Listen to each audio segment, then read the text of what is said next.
สาวหมวยโดยอายุได้จ้ะอายุจะปีแล้ว26 ปี26 ปี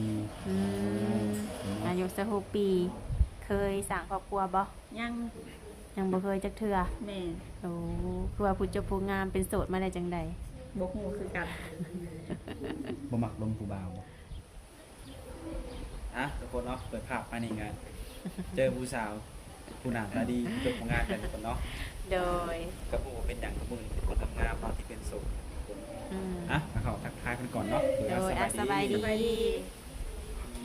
มาคนมาเจอคนมีหมวยเนาะแนะนำตัวเนี่ยมีชื่อว่าจังไดเนาะชื่อหมวยชื่อสาวหมวยโดยอายุได้จ้ะอายุจะปีแล้ว26 ปี26 ปีอายุ16 ปีเคยสร้างครอบครัวบ่ยังบ่เคยจักเทื่อแม่โอ้คือว่าผู้เจ้าผู้งามเป็นโสดมาได้จังใดบ่ฮู้คือกันบ่มักลมผู้บ่าวบ่บ่มีใครเข้ามานะบ่มีคนมาลมแม่แต่ว่าในใจนี่คืออยากมีอยู่ผู้บ่าวเนาะแม่จะมีอยากสร้างครอบครัวโอ้ความสร้างครอบครัวเลยบ่นี่แม่เฒ่าเลยเฒ่าแล้วบ่ซำนี้นะ16 ปีเฒ่าก็เฒ่าเนาะเว้าแท้บ่ในการเรื่องการสร้างครอบครัวแม่อยากล้มช่วงนี้ว่างบ่มีคนล้มเลยมีคนล้มโดยโอ้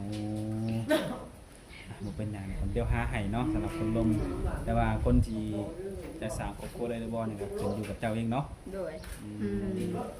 คือทางเจ้านี่อายุ26 ปีเนาะและอายุผู้บ่าวได้ซะบัดนี้ผู้บ่าวหลายหน่อยบ่ติคันลมเข้ากันได้ก็ลมได้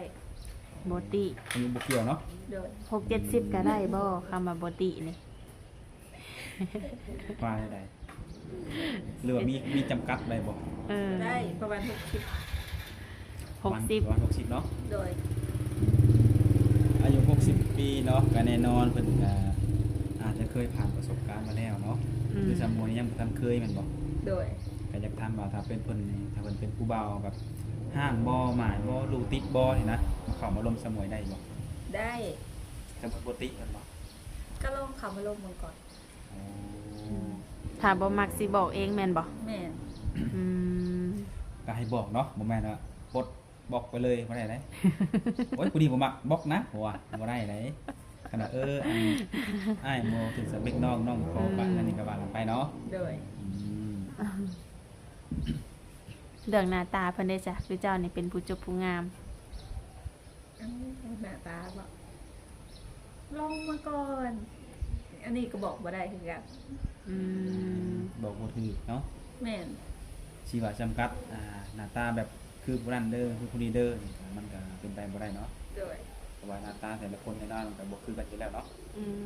หน้าตาบ่คือบ่นิสัยอีกก็บ่คือกันอีกมีสเปคตายตัวอยู่บ่ซะนิสัยดีเข้าใจแบบเฮาเว้าแล้วก็เข้าใจเฮาเฮ็ดเวียกนะบ่อยากให้งี่เง่าปานใดงี่เง่าหรือว่าจุกจิกชีวิตเฮาเกินไปแม่นเวลาเฮาแบบบอกขายเวียกก็คือขายเวียกเนาะโดยบ่ให้ถามสอถามหยังมากมายเนาะจะโตทำหมวยยังไงครับเป็นบ่แบบนั้นเป็นเพราะว่าเฮ็ดเวียกเองแบบว่าเฮ็ดนั่งอยู่อ้ายเฮ็ดอยู่เฮ็ดกับไผอยู่กับไผเสมอเป็นบ่แบบนี้เฮาก็ต้องหาเวลาให้มันตรงกันก็ต้องบอกโมงแล้วเนาะว่าอันตอนนี้น้องว่างช่วงนี้น้องบ่ว่างสินะสิได้มีเวลาคุยกันนั่นบ่โดยคือช่วงนี้เกี่ยวข้าวแล้วเนาะแม่นว่างแล้วแม่นบ่ว่างแล้วว่างตลอด24ชั่วโมงบ่ก็บ่เพราะว่ามีมื้อหาเงินเด็กขายเลขโอ้เป็นผู้สาวขายเลขขายเลขหยังขายเลขลาวเวียดไทยปกติขายทุกเลขเนาะแม่นพอเดี๋ยวเปิดหนักขายเนาะแล้วมื้อนี้ได้ขายอยู่บ่มื้อนี้ประมาณ4 เดือนแรงเขาส่งมาสิขายทุกมื้อโดยแต่ว่ามันเป็นเลขเวียดนี่ขายบ่ดีปานใดเปอร์เซ็นต์ได้จ้ะได้มื้อละเท่าไหร่อ่ะมันบอกบ่ได้เลย แล้วแต่บ่แต่ละมื้อขายยอดบ่คือกัน อืม แล้วแต่ มือ ผู้ ได้ ซื้อ ห เนาะ น่อยมือได้หลายโดย เราเป็นผู้ซื้อคือยังไงนะ เอามือได้หลายเท่าไหร่หลายสุดนี่ หลายสุดก่อนคือเลขลาวเนาะขายเลขลาวได้ประมาณ300,000ว่านี่แหละเปอร์เซ็นต์ที่ได้ ประมาณ300,000เนาะอันนี้คือเปอร์เซ็นต์เนาะ โดย อืม โอเคบอกรายได้ประมาณนี้ ก็พ่อแต่กลุ่มตัวเอง เอ้ากลุ่มเองแล้วนั่นยังบ่ทันมีลูกมีหัวเนาะ เอก ลุ่ อ มเองก่อน เรารู้สึกว่าแบบหาคนเดียวมันนานได้เนาะ แม่น อยากมีคนมาหาซอยบ่หรือว่าอยากมีผู้ดูแลอุปถัมภ์แบบนี้นะ ก็อยากมีอยู่แต่คือสิบ่มีดอก เป็นอะไรคือว่าบ่มีอ่ะ ย่านบ่มีบุญปานนั้น คนบุญ สร้าง วาสนา ว่า เนี่ย เนาะ เนาะ วันนี้ แม่น โดย มันก็ขึ้นอยู่กับการที่ว่าเจ้าโอลมกับผู้บ่าวเนาะคือทางเจ้านี่ก็คืออายุนี่60ลงมาบ่หน้าตานี่พ่อเขาวัดเขาว่าได้ซะเนาะ แม่น แล้วก็มักผู้บ่าวนิสัยดี แบบสถานะผู้บ่าวเด้ ใช่สนามผู้บ่าวก็โซน บ่าวโสดโสดแบบบ่เคยมีครอบครัวบ่เลยเลย ผ่านการแต่งงานก็ได้ แต่ในใจก็อยากเจอแบบถ้ามีครอบครัวได้แบบ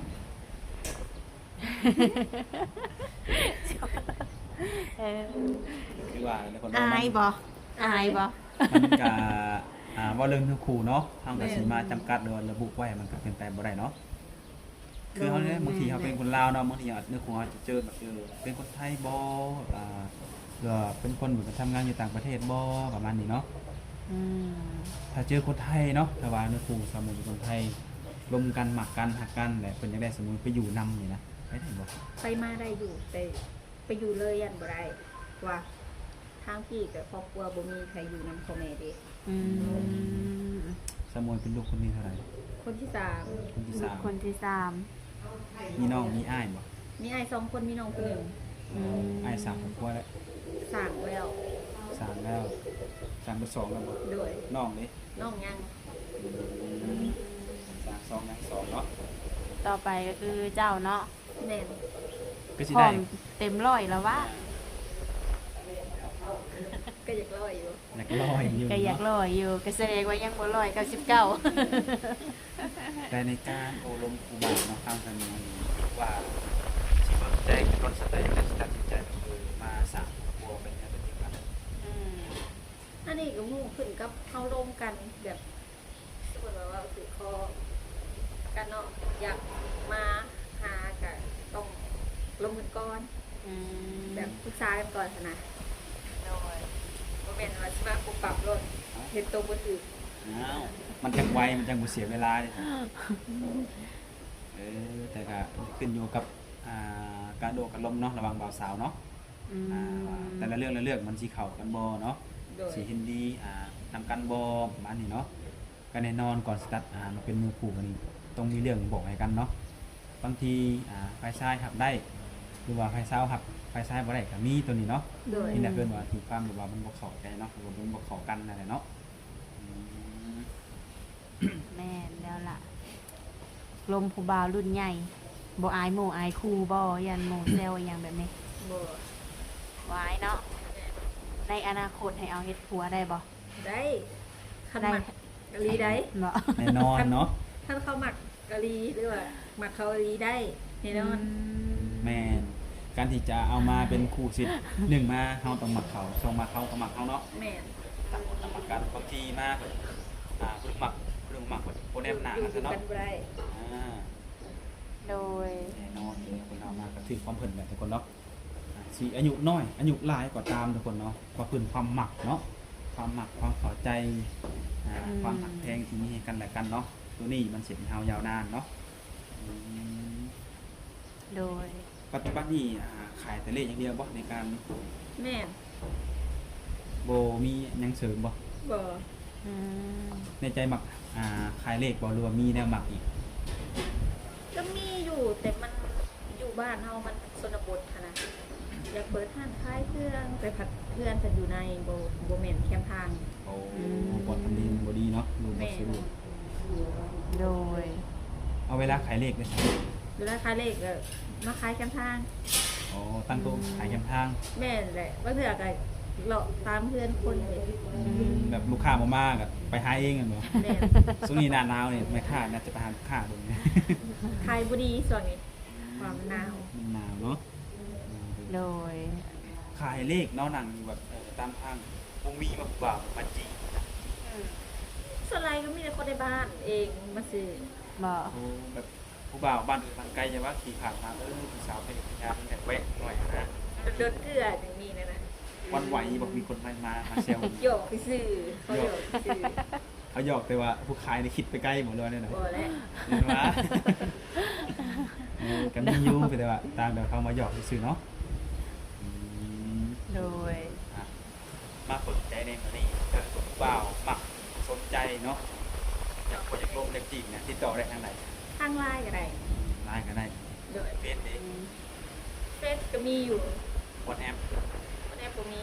สองอย่างเนาะ โดย อืม ทางใดสะดวกง่ายกว่ากันในการลมเนี่ย ไลน์ ทางไลน์สะดวกกว่ากันบ่ โดย เพราะว่าเฮาก็สิได้นำให้บางทีเอาไปแลกผลทางเจ้าบ่สะดวกคุยกันมันก็เป็นการแบบว่าบ่ได้คุยกันเข้าใจกันอีกกว่านี้กันเนาะเอาเป็นว่าแนะนำให้เพิ่นสะดวกคุยทางไลน์เด้อก็สิได้ติดต่อทางไลน์เนาะผมสิได้มีเวลาอบรมกัน เบิ่งนี่ทั้งเฟซนี่คือสิมีแบบส่วนตัวนำแม่นบ่ส่วนตัวแบบบ่อยากให้คนฮู้แล้วหรือแบบบ่สะดวกในการคุยบ่อันนะ โอ้ก็บ่ส่วนโตวขนาดนั้นเพราะว่าขายเลขขายเบอร์ดีบ่อยากให้มาก อืม สนกันนานา อื บางทีแบบ ม อันนี้ก็อยากตอบลูกค้าแน่อยาก แม่ ตอบบ่าวแน่ผมว่าอยากตอบลูกค้าผมลงตอบให้ผู้บ่าวผมว่าอย่างนี้เนาะ เลย แล้วเป็นยังไงอันฐานะอยู่ในครอบครัวเจ้าเป็นอย่างไรนี้พออยู่พอกินปานกลาง โดย อืม คือสิเขินแฮงคือสิอายแฮงเนาะ โอ้เรื่องงาน อัน